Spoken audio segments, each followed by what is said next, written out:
ആദി നിരഞ്ജന്റെ മുന്നിലെത്തി അയാളുടെ മിഴികളിലേക്ക് തറപ്പിച്ചു നോക്കി. പറയൂ, നിങ്ങൾ പാർവണ എന്നൊരു മകളുള്ളതായി നിങ്ങൾക്കറിയില്ലേ? ആദിയുടെ രൂക്ഷമായ നോട്ടം നേരിടാനാവാതെ നിരഞ്ജൻ മുഖം കുരിച്ചു. ഇല്ല, എനിക്ക് അങ്ങനെ ഒരു മകളില്ല. വിറച്ചുകൊണ്ട് അയാൾ പറഞ്ഞൊപ്പിച്ചു. മകളില്ലെന്നാണോ അതോ മകളെ അംഗീകരിച്ചിട്ടില്ലെന്നാണോ? ആദിയുടെ ചോദ്യം കേട്ട് ചുറ്റും നിന്ന് എല്ലാവരും അമ്പരപ്പ് നിറഞ്ഞു. ദേ ആദി, ഈ കല്യാണം മുടക്കാൻ വേണ്ടി നിരഞ്ജനെ അവമാനിക്കാൻ നിൽക്കരുത്. ആരെക്കുറിച്ചും എന്ത് കള്ളകഥയും മെനയുണ്ടാക്കാമെന്നാണോ? നീ എങ്ങനെയൊക്കെ തലകുത്തി മറിഞ്ഞാലും അപ്പുവിനെ നീ കല്യാണം കഴിച്ചേ തീരൂ. എങ്ങാണ്ടും കുപ്പയിൽ കിടന്ന പാറുണ ഇദ്ദേഹത്തിന്റെ മകളാണത്രേ. എങ്ങനെ പറയാൻ കഴിഞ്ഞു നിനക്കിത്? ഇദ്ദേഹം ആരാണെന്ന് നിനക്കറിയുമോ? ഇദ്ദേഹത്തിന്റെ ആസ്തിയെക്കുറിച്ചും സമൂഹത്തിൽ ഇദ്ദേഹത്തിനുള്ള നിലയും വിലയും എന്താണെന്ന് അറിഞ്ഞിട്ട് വേണം സംസാരിക്കാൻ. ആ പാറുണയെ പോലെയുള്ള ഒരുവൾ ഇദ്ദേഹത്തിന്റെ മകളാണത്രേ. കേട്ടിട്ട് ചിരിക്കാനാ തോന്നുന്നത്, ഇന്ദിര പരുഷമായി പറഞ്ഞു. ഷേക്ക് അവരോട് നല്ല 4 വർത്തമാനം പറയാൻ നാക്ക് ചൊറിഞ്ഞു വന്നു. പക്ഷേ ആദ്യം പിടിച്ചവൾ സ്വയം നിയന്ത്രിച്ചു. പാർവണ നിരഞ്ജന്റെ മകളാണെന്ന അറിവ് അവളെ ഞെട്ടിച്ചിരുന്നു. പക്ഷെ തൻ്റെ ഏട്ടൻ കള്ളം പറയില്ലെന്നറിയാവുന്നത് കൊണ്ട് തന്നെ അവൾക്കതിൽ അവിശ്വാസം തോന്നിയില്ല. കള്ളം പറയുന്നതും കള്ളത്തരം കാണിക്കുന്നതും എൻ്റെ സ്വഭാവമല്ല മുത്തശ്ശി. പിന്നെ എൻ്റെ പാറുക്കുട്ടിക്ക് ആകെയുള്ള ഒരു കുറവ് എന്താണെന്ന് വെച്ചാൽ അവൾ നിരഞ്ജൻ അടിക എന്ന് പറഞ്ഞ സ്വാർത്ഥനായ മനസാക്ഷിയില്ലാത്ത ഒരുവൻ്റെ മകളായി ജനിച്ചു എന്നുള്ളതാണ്. അവൾ അനുഭവിച്ച എല്ലാ നരകവേദനയ്ക്കും കാരണം ഇയാളാണ്. ആദ്യ വെറുപ്പോടെ നിരഞ്ജന് നേർക്ക് കണ്ണുകൾ പായിച്ചു. അപ്സരയ്ക്ക് ആദ്യത്തെ സംസാരം കേട്ട് സഹിക്കാൻ പറ്റുന്നുണ്ടായിരുന്നില്ല. മാത്രമല്ല പാറവണയെക്കുറിച്ചുള്ള അവൻ്റെ എൻ്റെ പാറക്കുട്ടി എന്നുള്ള സംബോധന അവളുടെ സമനില തെറ്റിച്ചു. ഇത്രയും നേരം പുലിയുടെ ശൗര്യത്തോടെ നിന്ന തൻ്റെ ഡാഡി പെട്ടെന്ന് പൂച്ചയെപ്പോലെ പതുങ്ങുന്നത് എന്തുകൊണ്ടാണെന്നും അവൾക്ക് മനസ്സിലായില്ല. അവൾ ആദ്യം തുറച്ചു നോക്കി. ഇങ്ങനെ ഓരോ കള്ളക്കഥകൾ പറഞ്ഞ് എന്നെ ഒഴിവാക്കുമെന്ന് നിങ്ങൾ വിചാരിക്കേണ്ട ആദി. നിങ്ങൾ നേരത്തെ പറഞ്ഞതുപോലെ നിങ്ങളെ സ്വന്തമാക്കാനാണ് ഈ അപ്സര കെട്ടിയൊരുങ്ങി വന്നെങ്കിൽ സ്വന്തമാക്കിയിരിക്കും. ആദിയുടെ ചുണ്ടിൽ പുച്ഛത്തിൻ്റെ ഒരു ചിരി വിടർന്നു. കള്ളക്കഥയാണ് എന്ന് തൻ്റെ ഡാഡിയല്ല അപ്സര പറയേണ്ടത്. അയാൾ വായ തുറക്കുന്നില്ലല്ലോ. ഇല്ല, ഇതെല്ലാം കള്ളമാണ്. ഇവൻ്റെ മുൻഭാര്യ യാതൊരു അഡ്രസ്സും അവകാശപ്പെടാനാത്ത ഒരു 3rd റേറ്റ് ഓർഫൻ ഗേളാണ്. അവൾക്ക് എന്നെപ്പോലെ റിച്ച് ആൻഡ് വെൽ സെറ്റിൽഡായ ഒരാളുടെ പിതൃത്വം ചുളിവിൽ നേടിയെടുക്കാൻ ശ്രമിക്കുകയാണ് ഇവൻ. പാർവണയെക്കുറിച്ചുള്ള അയാളുടെ പരാമർശം കേട്ട് അവൻ പല്ല് കടിച്ചു. അവൻ മുഷ്ടി ചുരുട്ടുന്നത് കണ്ട് പെട്ടെന്ന് അലൻ ആ കയ്യിൽ കയറി പിടിച്ചു. ആദി, ഇയാളുടെ അഹങ്കാരം തീർക്കണം. പക്ഷേ ഇതല്ല വഴി. അലൻ അവൻ്റെ ചെവിയിൽ പറഞ്ഞു കേട്ട് ആദി സ്വയം നിയന്ത്രിച്ചു. ശരിയാ, ഞങ്ങളുടെ ഏട്ടനെക്കുറിച്ച് എന്തും പറയുമെന്ന് വിചാരിക്കരുത്. നാഗേന്ദ്ര ചീറി. എൻ്റെ മോൻ രോഹൻ ഇവളെ ആലോചിച്ചപ്പോൾ ഏട്ടന് വലിയ പ്രശ്നമായിരുന്നല്ലോ. എന്നിട്ടിപ്പോൾ ഏട്ടൻ കണ്ടുപിടിച്ച പയ്യൻ്റെ വായിൽ നിന്ന് വരുന്നത് കേട്ടില്ലേ? ഐശ്വര്യ കിട്ടിയ അവസരം മുതലാക്കി നിരഞ്ജനോട് ചോദിച്ചു. അപ്സരയ്ക്ക് അതൊട്ട് ഇഷ്ടപ്പെട്ടില്ല. അവളുടെ രൂക്ഷമായ നോട്ടത്തിൽ ഐശ്വര്യ പതറിപ്പോയി. ആദ്യ പക്ഷെ അവർ ശ്രദ്ധിച്ചില്ല. അവൻ വീണ്ടും നിരഞ്ജനടിയെ നേരിട്ടു. പറയൂ മിസ്റ്റർ നിരഞ്ജൻ, പാർവണ നിങ്ങളുടെ മകളാണോ അല്ലയോ? അല്ല, നിന്റെ ഭാര്യ എന്ന് പറയുന്ന തെണ്ടി പെണ്ണുമായി എനിക്കൊരു ബന്ധവുമില്ല. പറയാൻ ഒരു തന്തയില്ലെങ്കിൽ അവളോട് പോയി തൂങ്ങിച്ചവൻ പറയടോ. എടാ! ആദി പെട്ടെന്ന് നിരഞ്ജന്റെ കുഴൽ കുത്തിപ്പിടിച്ചു. പക്ഷേ അലനാദിയെ തടയാൻ ശ്രമിച്ചു. വീട് ആദി, വിട്ടേ. നിന്നോടെന്താ പറഞ്ഞത് മനസ്സിലാവില്ലേ? അവൻ ശ്രമപ്പെട്ടാണ് നിരഞ്ജനിൽ നിന്നും ആദിയുടെ പിടി വിടുവിച്ചത്. അല്ലു, ഈ നീചനെ വെറുതെ വിടരുത്. പാർവണ ആരാണെന്ന് ഇന്ന് ഇയാളെ അറിയിച്ചു കൊടുക്കണം. രോഷത്തോടെ നിരഞ്ജനെ പിടിച്ചു തള്ളിക്കൊണ്ട് ആദി പറഞ്ഞു. അയാൾ പിന്നോട്ട് കുറെ വേയിച്ചുപോയി. നാഗേന്ദ്രൻ പിടിച്ചുകൊണ്ട് വീണ്ടില്ലെന്ന് മാത്രം. എടാ, നീ കളിക്കുന്ന ആരോടാന്ന് നിനക്കറിയില്ല. നീ ഇതിന് ഒരുപാട് അനുഭവിക്കും. നിരഞ്ജൻ പല്ലിറിമിക്കൊണ്ട് ആദ്യം വെല്ലുവിളിച്ചു. എനിക്കറിയടോ നിരഞ്ജൻ അടിക എന്ന തീട്ടറി ചെറ്റയോട്. പിന്നെ താൻ എന്നെ ഒരു പുല്ലും ചെയ്യില്ല. ആദി കൂസയില്ലാതെ പറഞ്ഞു. പെട്ടെന്ന് നിരഞ്ജന്റെ ഭാര്യ വൈകാലക്ഷ്മി മുന്നോട്ട് കയറി വന്നു. ആദി, നിനക്ക് അപ്സര വിവാഹം കഴിക്കാൻ താല്പര്യമില്ലെങ്കിൽ വേണ്ട. പക്ഷേ അതിൻ്റെ പേരിൽ എൻ്റെ ഭർത്താവിനെക്കുറിച്ച് അനാവശ്യം വിളിച്ചു പറയരുത്. വളരെ കുറച്ചു കാലത്തെ പരിചയമേ ഉള്ളുവെങ്കിലും നിന്നോടൊരു മകനോടുള്ള വാത്സല്യവും സ്നേഹവും എനിക്കുണ്ട്. അതില്ലാക്കാത്താക്കരുത്. വൈകാലക്ഷ്മിയുടെ സ്വരം ഇടറി. വിവാഹം കഴിക്കാൻ താല്പര്യമില്ലെങ്കിൽ വേണ്ടെന്നോ? മമ്മി എന്താ ഇങ്ങനെ പറയുന്നത്? അപ്സര അതിർത്തിയുടെ അമ്മയെ നോക്കി. നീ മിണ്ടരുത്. ആദ്യം പറഞ്ഞത് ശരിയാണ്. നിന്നെ ഇങ്ങനെ ഒരു പടുമരം വളർത്തിയെടുത്തത് നിന്റെ അച്ഛൻ ഒരാളാണ്. അപ്സരയ്ക്ക് ദേഷ്യവും നാണക്കേടും കൊണ്ട് എല്ലാം തല്ലി കറക്കണമെന്ന് തോന്നി.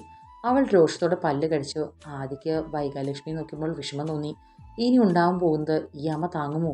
ഞാൻ കള്ളം പറഞ്ഞതല്ല മാഡം. ഒരാളെക്കുറിച്ച് ഇല്ലാ കഥകൾ ഉണ്ടാക്കുന്നതും വഞ്ചന കാണിക്കുന്നതൊന്നും എനിക്ക് സാധിക്കാത്ത കാര്യമാണ്. എൻ്റെ പറണ ഈ നിൽക്കുന്ന മാഡത്തിൻ്റെ ഭർത്താവ് നിരഞ്ജൻ അടിയയ്ക്ക് ആദ്യ ഭാര്യ യമുനയിലുണ്ടായ മകളാണ്. ഞാൻ നേരത്തെ പറഞ്ഞതുപോലെ അവൾക്ക് ആകെയുള്ള കുറവാണത്. വൈകാലക്ഷ്മി നിരഞ്ജനെ നോക്കി. അയാളുടെ മുഖം വല്ലാതെ വിളിറയിക്കുന്ന കണ്ടപ്പോൾ അവർക്ക് അസ്വസ്ഥത തോന്നി. അത് വെറുതെ പറഞ്ഞാൽ പോരാതി, എനിക്ക് തെളിവ് കിട്ടണം.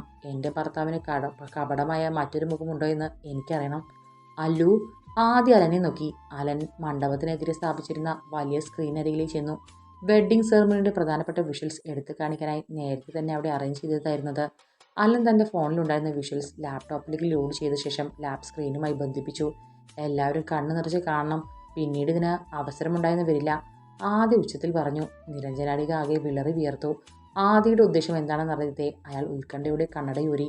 മുഖത്തെ വിയർപ്പൊപ്പി. തൻ്റെ അരികിൽ നിൽക്കുന്ന വൈകാലക്ഷ്മി നോക്കാൻ അയാൾക്ക് പ്രയാസം തോന്നി. ലൈറ്റ് ഡിമ്മായതും സ്ക്രീനിൽ തെളിയുന്ന പിക്ചേഴ്സ് കണ്ട് എല്ലാവരുടെയും കണ്ണ് തള്ളിപ്പോയി. വർഷങ്ങൾക്ക് മുമ്പുള്ള ദൃശ്യങ്ങളാണെന്ന് വ്യക്തം. യുവാവും സുന്ദരനുമായി നിരഞ്ജനടിക സുന്ദരിയായ സ്ത്രീ ചേർത്ത് പിടിച്ചിരിക്കുന്നു. പിന്നെ കാണിച്ചത് പാർവണയുടെ ഒരു ഫോട്ടോയാണ്. ആ യുവതിയുമായി പാർവണയ്ക്ക് മുഖസാദൃശ്യമുണ്ടായിരുന്നു.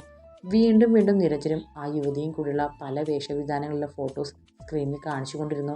എല്ലാത്തിലും നിരഞ്ജൻ അവളെ പ്രേമപൂർവ്വം ചേർത്ത് പിടിച്ചിരുന്നു. ചിലതിലൊക്കെ അവൾ അയാളുടെ നെഞ്ചിൽ ചാരിയും തോളിൽ ചാരിയും നിന്നിരുന്നു. പിന്നെ കാണിച്ച ഫോട്ടോയിൽ അവരുടെ ഒരു കൈക്കുഞ്ഞും ഉണ്ടായിരുന്നു. അടുത്ത പിക്കിൽ ആ പെൺകുഞ്ഞ് കുറച്ചുകൂടി വലുതായിരുന്നു. അച്ഛൻ്റെയും അമ്മയുടെയും ഒപ്പം അവൾ നിഷ്കളങ്കമായ വലിയ കണ്ണുകൾ ഉയർത്തി ചിരിച്ചു നിന്നു. ചില ഫോട്ടോസിൽ നിരഞ്ജൻ അവളെ എടുത്തുയർത്തി നെറ്റിൽ ചുംബിക്കുന്നുണ്ട്. അത് ആ സ്ത്രീ നിർവൃതിയോടെ കണ്ടു നിൽക്കുന്നു. ഒടുവിലത്തെ ഫോട്ടോകളിൽ അച്ഛൻ്റെയും അമ്മയുടെയും കൂടെ നിന്ന് പട്ടുപാവാടയിട്ട 6 വയസ്സുള്ള പെൺകുഞ്ഞിന് പാർവണയുടെ അതേ മുഖച്ഛായായിരുന്നു. വീണ്ടും വീണ്ടും ഒടുവിലത്തെ പിക്കുകളും പാർവണയുടെ ഫോട്ടോയും സ്ക്രീനിൽ എടുത്തു കാണിച്ചു. അത് കണ്ടുകൊണ്ടിരുന്നവർക്ക് ആ പെൺകുഞ്ഞ് പാർവണയാണെന്ന് മനസ്സിലാക്കാൻ വലിയ പ്രയാസമൊന്നും ഉണ്ടായിരുന്നില്ല. എല്ലാവരും സ്തബ്ധരായി നിൽക്കുകയായിരുന്നു. പ്രത്യേകിച്ച് നിരഞ്ജൻ്റെ ബന്ധുക്കൾ. അവർക്ക് കൺമുന്നിൽ കാണുമെന്ന് വിശ്വസിക്കാനായില്ല. വൈകാലക്ഷ്മിയേക്കാൾ തകർന്നത് അപ്സരയാണ്. ഇപ്പോൾ എന്തു പറയുന്നു മിസ്റ്റർ നിരഞ്ജനടിക? നിങ്ങളുടെ പൂർവ്വകാല ചരിത്രമാണിത്. നിങ്ങൾ മറച്ചു വെച്ച നിങ്ങളുടെ പൂർവ്വകാല ചരിത്രം നിങ്ങൾക്കിത് നിഷേധിക്കാൻ കഴിയില്ലല്ലോ അല്ലേ? ആദി വിജയഭാവത്തിൽ നിരഞ്ജൻ്റെ മുഖത്ത് നോക്കി. പെട്ടെന്ന് അപ്സര മുഖം പൊത്തി മുളഞ്ചീതുപോലെ പൊട്ടിക്കരഞ്ഞു. നിരഞ്ജൻ പെട്ടെന്ന് തന്നെ അവളെ ചേർത്ത് പിടിച്ചു. അപ്പു, ഇതൊക്കെ വെറുതെയാണ്. എല്ലാം ഫേക്ക്, അട്ടർ ഫേക്ക്. മോളിതൊന്നും വിശ്വസിക്കരുത്. നമ്മളെ തമ്മിൽ തെറ്റിച്ച് വിവാഹം മുടക്കാനുള്ള ഇവൻ്റെ അടവാണിത്. നിങ്ങൾക്ക് നാണമില്ല ഇനിയും ഇത്ര നുണകൾ പറയാൻ? ഇതുവരെ നല്ലവൻ ചമഞ്ഞ് എന്നെയും ഇവളെയും പറ്റിച്ചത് പോരെ? വൈകാലക്ഷ്മി പൊട്ടിത്തെറിച്ചു. വൈക, ഞാനൊന്ന് പറയട്ടെ? നിരഞ്ജൻ നിസ്സഹായതയോടെ അവരുടെ തോളിൽ കൈവച്ചു. പക്ഷേ വൈകാലക്ഷ്മി പെട്ടെന്ന് തട്ടിമാറ്റി.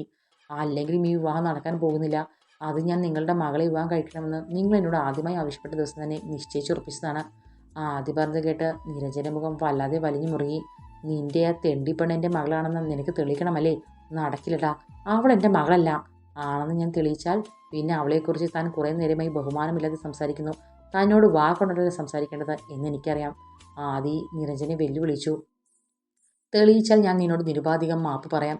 നീ ആവശ്യപ്പെടുന്നത് എന്തും ഞാൻ ചെയ്യാം. അഥവാ നിനക്കത് തെളിയിക്കാൻ കഴിഞ്ഞില്ലെങ്കിൽ നീ എൻ്റെ ഏകമകൾ അപ്സര എന്ന അപ്പുവിനെ വിവാഹം കഴിക്കണം. മാത്രമല്ല പിന്നീട് എൻ്റെയും എൻ്റെ മകളുടെയും ഇഷ്ടത്തിനനുസരിച്ചായിരിക്കണം നിന്റെ ജീവിതം. സമ്മതമാണോ? സമ്മതം, ആദ്യ ഉറച്ച സ്വരത്തിൽ പറഞ്ഞു. ഇതുവരെ കണ്ട ഭീതി അടുകയിലില്ലെന്ന് ഗോവിന്ദരാജവർമ്മയും ശിഖയും അസ്വസ്ഥതയോടെ കണ്ടു. അയാൾ ആദ്യം നോക്കി പുച്ഛത്തോടെ ചിരിച്ചു. നീ എന്താണ് എന്നെക്കുറിച്ച് വിചാരിച്ചത്? നീ ചരടനുസരിച്ച് തുള്ളുന്ന പാവയാണ് ഞാനെന്നോ? ഞാൻ നിരഞ്ജനാടികയാണ്. പരാജയമെന്ന് എൻ്റെ നിഘണ്ടുവിലില്ല. നിരഞ്ജൻ അവിടെ കൂടി നിൽക്കുന്നവരുടെ നേരെ തിരിഞ്ഞു. ഇവൻ്റെ ഭാര്യ എന്ന് പറയുന്ന പാർവണ ഞാൻ അവളെ പ്രസവിച്ച സ്ത്രീയുടെ കൂടെ ഒരിക്കൽ ജീവിച്ചിരുന്നു എന്ന് കരുതി ഞാനാണ് അവളുടെ അച്ഛനെന്ന് ആരും വിചാരിക്കരുത്. പാർവണ എൻ്റെ മകളല്ല, എൻ്റെ ഭാര്യയായിരിക്കെ തന്നെ അവളുടെ അമ്മ യമുനയ്ക്ക് വേറൊരുത്തിനുണ്ടായ ജാരസന്ധതിയാണ് അവൾ. നിരഞ്ജൻ പല്ലു കടിച്ചു. കുറേ കാലം ഈ യമുന ഞാനാണ് പാർവണയുടെ അച്ഛനെന്ന് തന്നെ എന്നെ വിശ്വസിപ്പിച്ചിരുന്നു. അന്നൊക്കെ ഞാൻ അവളെ എൻ്റെ മകളാണെന്ന് കരുതി ഒരുപാട് സ്നേഹിക്കുകയും ചെയ്തു. പക്ഷേ എൻ്റെ ഭാര്യയായിരുന്നവൾ ഇത്ര വൃത്തികെട്ട സ്ത്രീയാണെന്ന് ഞാൻ അറിഞ്ഞിരുന്നില്ല. പിന്നീട് യമുനയുടെ കാമുകൻ എൻ്റെ മുന്നിൽ അകപ്പെട്ടു. അവളെ കാണാൻ അവൻ വന്നു പോകുന്നത് ഞാൻ എൻ്റെ കൺമുന്നിൽ കണ്ടു. പക്ഷേ എന്നിട്ടും ഞാൻ യമുനയെ അവിശ്വസിച്ചില്ല. എനിക്ക് അവളോടുണ്ടായിരുന്നത് ആത്മാർത്ഥ പ്രണയമായിരുന്നു. അതുകൊണ്ടാണ് അവൾ ജാതിയിലും തറവാടത്തിലുമൊക്കെ എന്നേക്കാൾ താഴെയായിരുന്നിട്ടും എൻ്റെ വീട്ടുകാരെ പോലും എതിർത്ത് ഞാൻ അവളെ വിവാഹം ചെയ്തത്. പക്ഷേ പിന്നീടുണ്ടായ സംഭവങ്ങളെല്ലാം എന്നിൽ സംശയം ജനിപ്പിക്കുന്നവയായിരുന്നു. യമുനയുടെ അവിഹിത ബന്ധം അവളുടെ നാട്ടിൽ പാട്ടായിരുന്നു. അവളുടെ സഹോദര ഭാര്യ തന്നെ ഒരിക്കൽ അതേക്കുറിച്ച് എന്നോട് പറഞ്ഞു തന്നു. അതോടെ ഞാൻ പൂർണ്ണമായും തകർന്നു. എന്നെ ചതിച്ച് അവളെ കൊല്ലണമെന്നാണ് എനിക്ക് തോന്നിയത്. അതുവരെ എൻ്റെ മകളായി കരുതിയിരുന്ന അവളുടെ വയറ്റിൽ കുരുത്ത വിഷവിത്ത് എൻ്റെ ഏറ്റവും വലിയ സ്വൈര്യക്കേടായി തീർന്നു.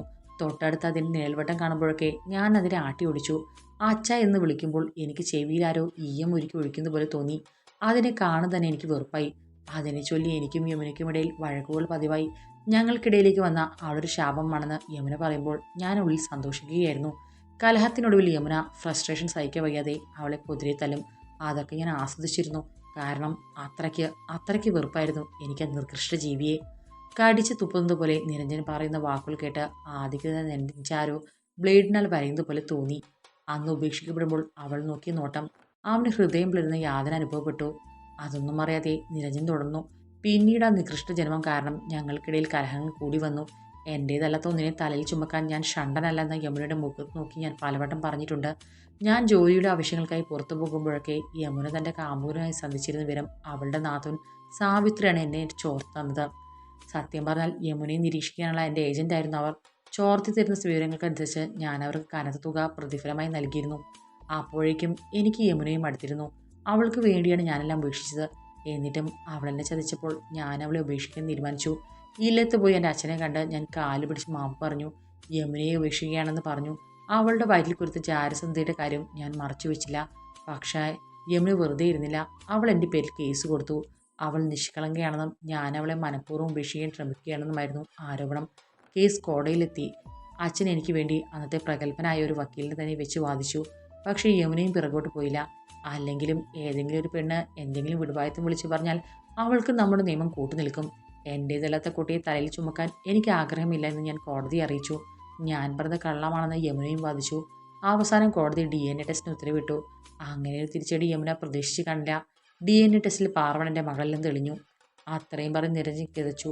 പക്ഷേ അയാളുടെ ചുണ്ടിൽ വിജയത്തിന് ചിരിയുണ്ടായി. നാഗേന്ദ്രനും സുദേവനുമൊക്കെ ആശ്വാസമാണ് തോന്നിയത്. ഏട്ടൻ പണ്ടേതൊരു സ്ത്രീയുടെ കൂടെ കുറേ നാൾ താമസിച്ചിരുന്നതായി അറിയാം. പക്ഷേ ആ ബന്ധം ഇത്രത്തോളം തീവ്രമായിരുന്നെന്നും അവർ പ്രസവിച്ചൊരു മകളുണ്ടെന്നും അറിഞ്ഞിരുന്നില്ല. അച്ഛനതൊന്നും ഞങ്ങൾ അറിയിച്ചില്ല എന്നാണ് ശരി. എന്തായാലും ആ പെണ്ണ് തങ്ങളുടെ ഏട്ടൻ്റെ മകളല്ലല്ലോ. അങ്ങനെയായിരുന്നെങ്കിൽ അത് മറ്റൊരു നാണക്കേടിന് കാരണമായേനെ. വൈകേട്ടത്തെയും വീട്ടുകാരും നാട്ടുകാരും ഒക്കെ ഏട്ടനെ പ്രതിക്കൂട്ടിൽ നിർത്തിയേനെ. ഒരു മിനിറ്റ് നിൽക്കൂ, ഞാനിപ്പോൾ വരാം, എല്ലാവരോടുമായി പറഞ്ഞിട്ട് നിരഞ്ജന അകത്തേക്ക് കയറിയപ്പോൾ അയാൾ തിരികെ വന്ന് കയ്യിലൊരു ഡോക്യുമെൻറ്റുമായിട്ടാണ്.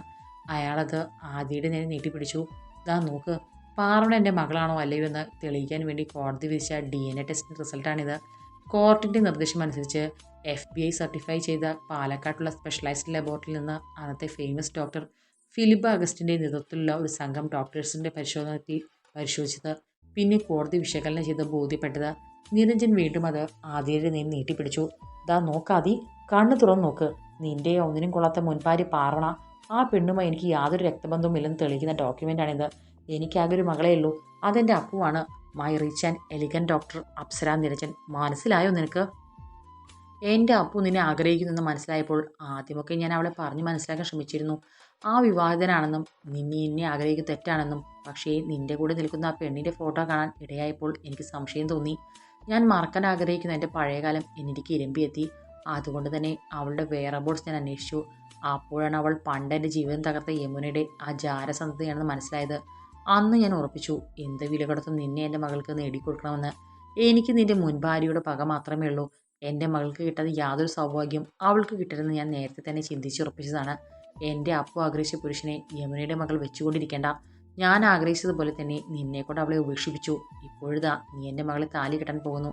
അങ്ങനെയെങ്കിലും എനിക്ക് യമുനയോടും അവളുടെ മകളോടുള്ള പക തീർക്കണം. യമുന ഇപ്പോൾ അവളുടെ കാമുകനായി കഴിയുകയല്ലേ. പക്ഷേ അവളുടെ മകളോട് ഞാൻ പക തീർക്കുമ്പോൾ വർഷങ്ങളായി നീറിപ്പോകുന്ന എൻ്റെ മനസ്സിനെ കിട്ടുന്ന ആശ്വാസം ചെറുതൊന്നുമല്ല. Adishesh, the great businessman Adishesh വർമ്മയുടെ ഭാര്യ എന്ന ലേബിൽ നിന്ന് അവളെ ഞാൻ ഒന്നുമില്ലാത്തവളായി തെരുവിലേക്ക് ഇറക്കിയില്ലേ. മൂഷിക സ്ത്രീ വീണ്ടും മൂഷിക സ്ത്രീയായി. ഇങ്ങനെ എല്ലാവരും ഉപേക്ഷിക്കപ്പെട്ടും അവഗണിക്കപ്പെട്ടും എരിഞ്ഞു കത്തിത്തീരും ആ പാഴ് ജന്മം. നിരഞ്ജൻ പറഞ്ഞു നിർത്തിയതും ആദിയുടെ മുഖം വിവരണമായി. അവന് ശ്വാസം മുട്ടുന്ന പോലെ തോന്നി. രണ്ട് നിറഞ്ഞ കണ്ണുകൾ ദയനീയമായി തന്നെ നോക്കുന്നതായി അനുഭവപ്പെട്ടു. ആ വല്ലായ്മ ഷിഗയിലേക്കും ഗോവിന്ദരാജവർമ്മയിലേക്കും അലനിലേക്കും വ്യാപിച്ചു. പക്ഷേ ഇന്ദിരയുടെ മുഖത്ത് ലോകം പിടിച്ചടക്കിയ സന്തോഷമായിരുന്നു. നിരഞ്ജൻ്റെ ബന്ധുക്കളുടെ മുഖത്തും ഒരു നാണക്കേട് ഒഴിഞ്ഞ ഭാവമായിരുന്നു.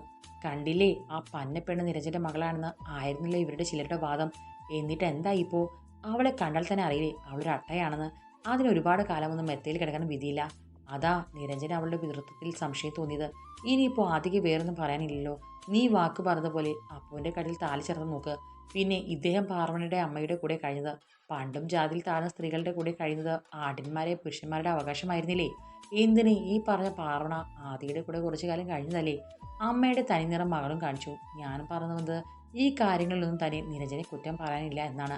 ഇനിയിപ്പോൾ എൻ്റെ കെട്ടുമോൻ ഈ ബന്ധത്തിൽ ഒന്നും ഒഴിയാനും പറ്റില്ലല്ലോ. എല്ലാവരുടെയുമായി മുന്നിൽ വെച്ച് വാക്ക് പറഞ്ഞതല്ലേ ഇവൻ.